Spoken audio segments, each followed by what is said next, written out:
إنا لله وإنا إليه راجعون إنا لله وإنا إليه راجعون gabadha iyadoo muuqata magaceeda wax la dhahaa Xafso shalay galab shantii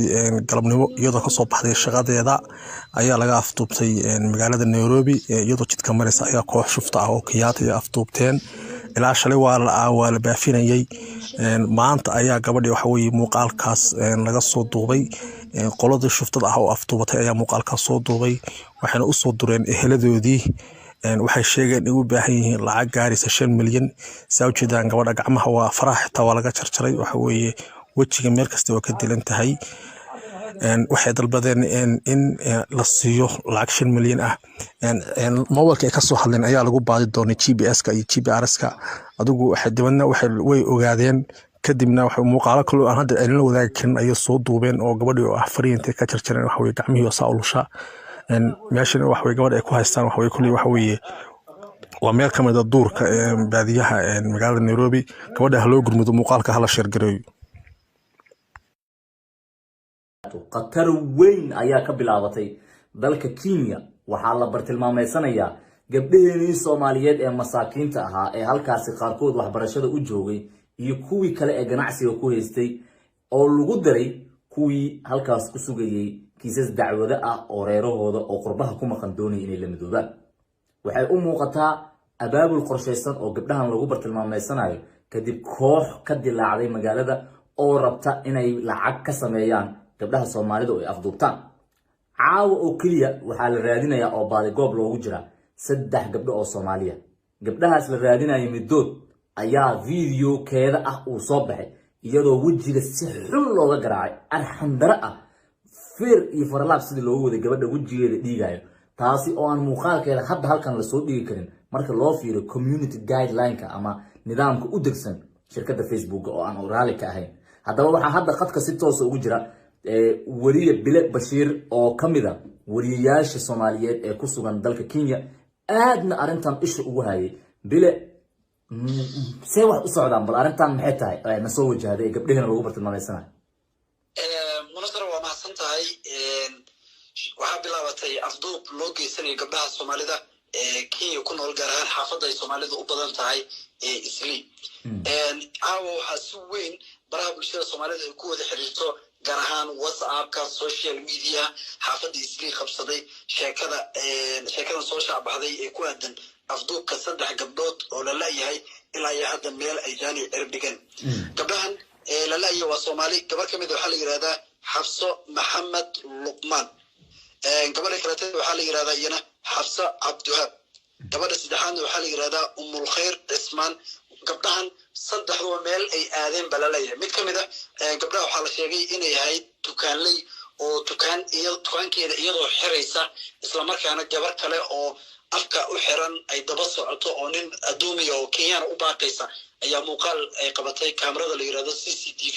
ee dukaanka ku xirneed waxa loo badinayaa in gabadhaas daba socotay iyo ninka meesha fadhiyay ay shaqolka qayb ku lahaayeen gabadhaas waxa caawa la soo bandhigay muuqaalkeeda oo argagax leh iyadoo wajiga aad looga qaraacay wajiga ka xiran labada gacmood iyo lugaha sidoo kale ka xiran waxaana la leeyahay markaas qof baa ka ag hadlaya oo luqadda Kiswahili ku hadlaya isagoo leh eelkaada waa lacag weydii madax furasha lacagta gabadha laga doonayo waxa lagu sheegay inay gaarayso lacag 5 milyan oo lacagta Kenya laga isticmaalo oo u dhiganta lacag $5,000 waa gartay Bile dabcan arintan waa arin ugu oo nagu cusub Soomaalida aad ay wadankaas ugu badan tahay Kenya gaar ahaan magaalooyinka kala duwan sida Islii xaafadda ah ama Nairobi guud ahaan arintan hadda sidee looga dareemayaa marka gudaha dalka Kenya gaar ahaan Soomaalida sidee u dareemaysaa halistan ma ku baraarugeen mise waxay la tahay wax caadi ah oo booliiska ay ku filan yihiin arintan horta dadka way ku cusub tahay in xaafadda Soomaalida gaar ahaan Islii dadka laga afduubto siiba gabdhaha waa arin cusub waxayna u egtahay in shabakad xiriirsan ay tahay maadaama 3 gabdhood maalmihii u dambeeyay la waayay mid kamid ah maxfursho laga dalbaday marka cabsi badan baa jirta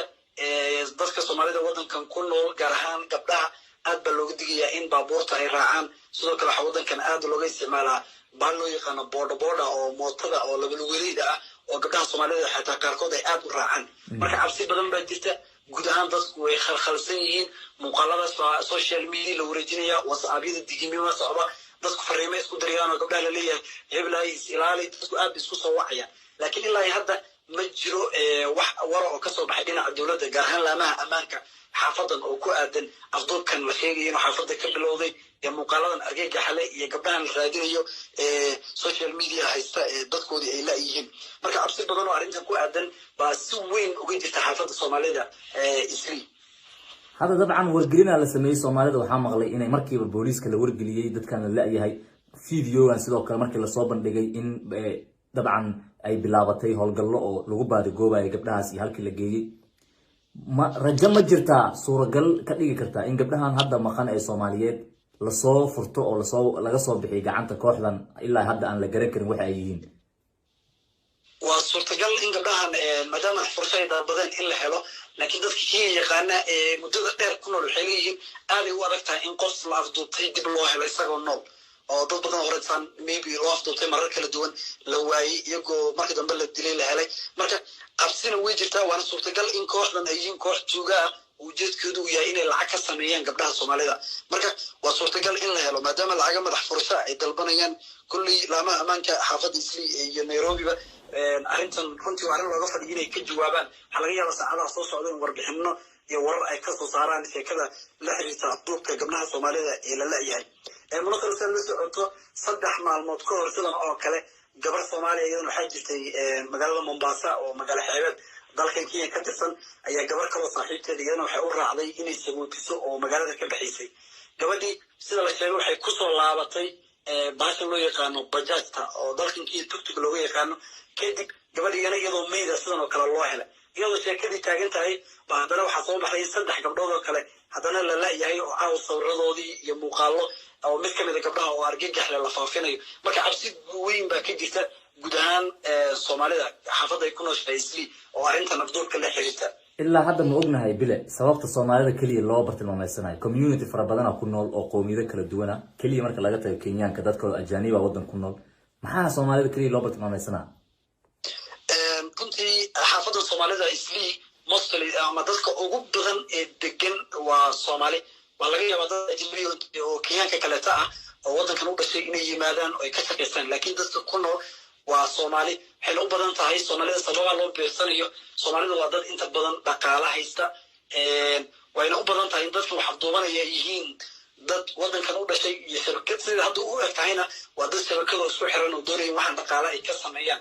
marka arrintan aad looga cabsi qabaa kulli saacadaha soo socdana waxaa laga yaabaa in maamaha booliiska ay ka hadlaan oo arrintan faahfaahin laga bixiyo weli wax laamaha ammaanka arrintan ku aadan oo ka hadlay ma jiro kulli dadkii familiyada ama dadkii ehelka u ahaa gabdhahan la afduubtay waa suurtagal in laamihi ammaanka ay xogta mar hore la wadaageen laakiin weli wax natiijo aan lahayo ma jirto cawan cabsaasa jirto oo dadku aad ay isha ugu hayaan arrintan soo cusboonaasaday waayahay bile ugu dambeyn maxaa hadda looga baahan yahay gabdhaha Soomaalida ee qabar mooga qaarkood ee Kenya jooga inay sameeyaan maxaa kula talinaysaan Soomaalida idinka ah dhalinyartii Soomaaliyeed ee Kenya ku noolaa codkii u hadlayeen idinkoo ah oo hadda la jooga maxaa baaqin u yahay inta xaaladahan dhinac u dhacayaan munaasabad horta arrintan waa arrin ku cusub xaafadda Soomaalida Isli xaafadda sida guud ammaanka guud xaafadda ciidan gaar ah leedahay si gaar u waardiya ammaankeedu sugan yahay oo ma jirin cabsi ku aadan in dad la afduubto dadku si xor ah wadooyinka u mari jireen xilliyada habeenkii iyo maalintiiba arrintan kulli waa arrin cusub waxay keeni doontaa in gabdhuhu ay taxadaraan waxa muhiim in gabdhaha Soomaalida ay taxadaraan guryahooda ay joogaan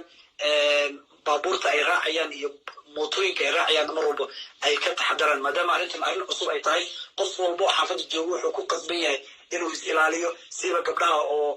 runtii la rabo in si gaar ah arrintan isha ugu hayaan bile aad iyo aad u mahadsantahay ayuu samaysanahay wariye bile ayuu kaasi ahaa oo noo sharxayay xaaladihii u dambeeyay ee gabdhaha walaalaheen ah ee saddexda ah ee la laayahay ka soo kordhay wararkoodii Soomaalida joogta Kenya guud ahaan gabdhaha waxaan waliba si gaar ah u sheegaynaa inay taxadaraan waayo ganacsigii ayaa iyaga laga dhax arkay taasoo khatar weyn ah marka qofka laga dhax arkay asaga in lacag laga sameeyo halisteeda leedahay hal taxadaro meelahan aad tategeysaan iyo sawiradan iyo snapkan idin wareeriyo ka jooga gurigiina jooga dhuqduqdan iyo lugeynta badan hala joojiyo meelaha cagta dhigaysana la socda